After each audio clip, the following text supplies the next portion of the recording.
Syedaralun, PJ Bupati Biren Aulia Sofian PhD bersama unsur Forkopimda, Kadiskes dan sejumlah pejabat lainnya pada Rabu 28 Desember 2022 melakukan roadshow ketiga menasah di Biren. Kunjungan tersebut dalam rangka melakukan imunisasi tetes polio bagi anak-anak usia 0 hingga 13 tahun. Kunjungan pertama ke Menasah Desa Gelanggang Tengah, Kota Juang, Biren. Dalam kunjungan ke Menasah tersebut, Aulia Sofian menyampaikan sejumlah pesan agar anak-anak yang belum mendapatkan tetes polio untuk segera diimunisasi.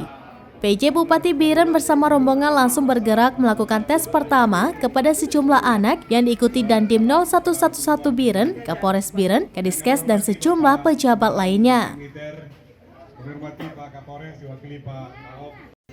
Selanjutnya ke Menasah Rulut, Kota Juang, Biren, dan terakhir ke Menasah Kerunculi Timu, Kuala Biren. PJ Bupati Biren usai dari Gelanggang Tengah mengatakan sasaran tetes polio bagi anak yang belum tetes polio yang dicanangkan beberapa waktu lalu. Masyarakat diharapkan membawa anak-anak untuk diimunisasi sebagai program pencegahan penyakit polio.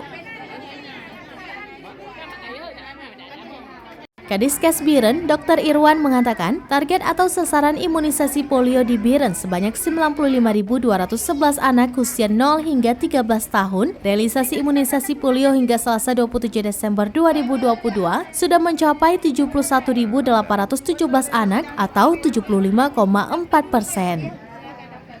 Dari Biren, Yusmandin Idris, serambinews.com.